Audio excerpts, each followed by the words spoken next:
Hello, River Oaks.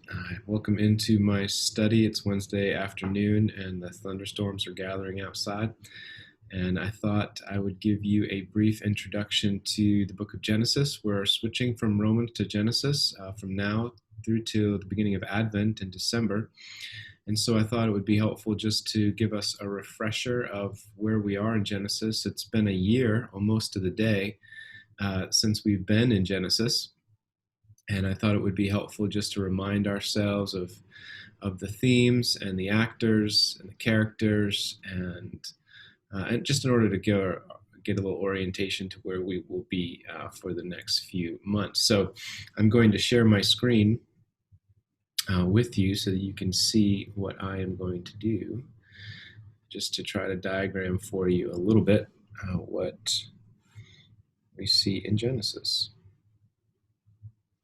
So now you should see my whiteboard here. And let me remind you how Genesis is put together.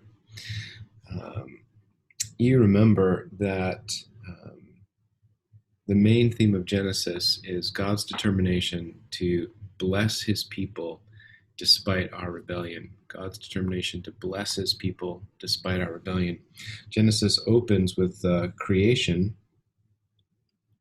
and God blesses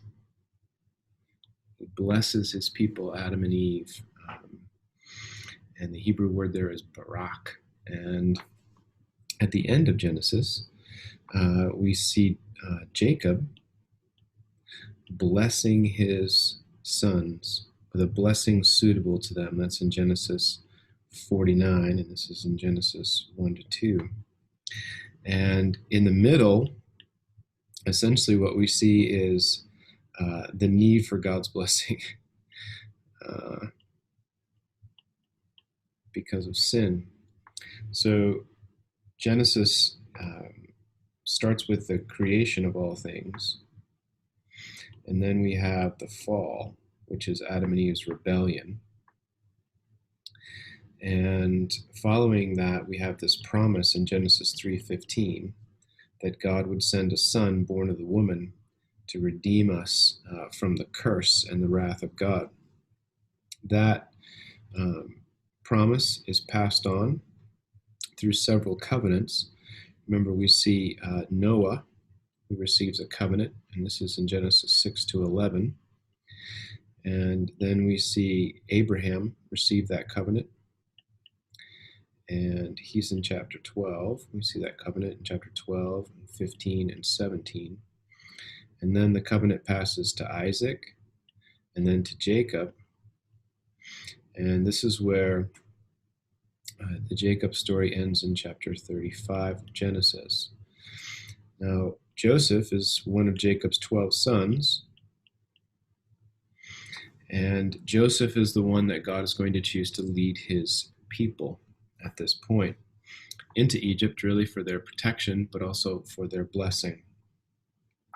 So if you looked at Genesis more thematically, you could have the creation of all families,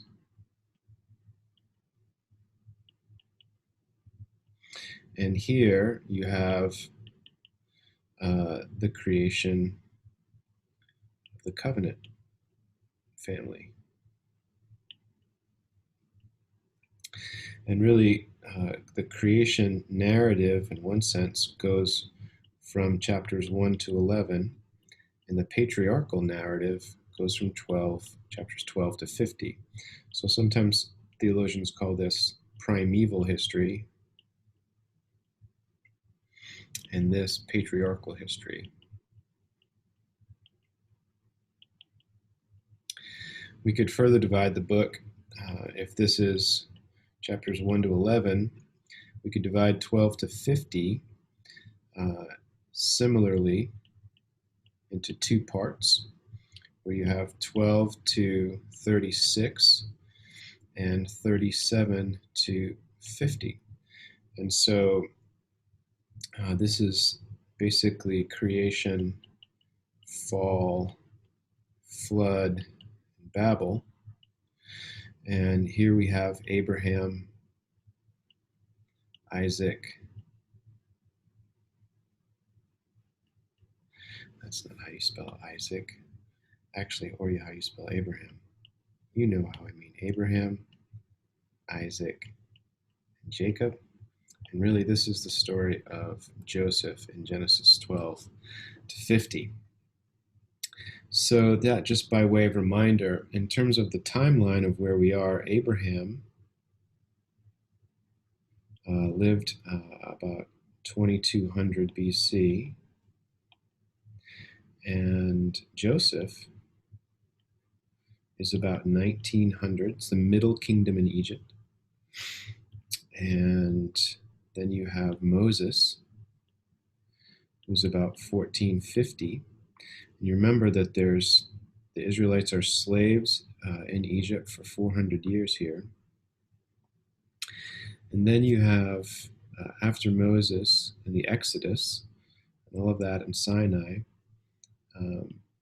the land of Canaan is populated, divided by 12 tribes under Joshua. David is established as king. This is 1000, about another 400 years, 1000 BC. And then finally, the nation of Israel essentially comes to an end with the exile in 586. So that's a brief, 586, brief overview. Again, another 400 years until Jesus comes or so. So that's a brief overview of the content of Genesis here. Its theme, God's determination to bless. The covenant, how it moves from this promise to Eve here. You can probably hear the rain now. Through Abraham, Isaac, and Jacob to his 12 sons. Primeval history, patriarchal history. And patriarchal history is divided here between Abraham, Isaac, and Jacob, and the story of Joseph. And you can see, really, primeval history covers some 3,000 years, and patriarchal history about 300 years. And so Moses' focus is really on the patriarchs. Sorry if that rain is really loud. And Joseph, as you can see, just by the proportion of material, is a very important climax to the whole book of Genesis. And what the story of Joseph is going to show us sort of overall is God, by his providence, preserving his people in order to preserve his promises. God, by his providence, preserving his people and preserving his promises. And that's really the overarching theme of this last section of the book of Genesis. So hopefully that's just a reminder to you of where we are in Genesis and what it is all about. And I look forward to being with you this Sunday. God's blessings on you and your families.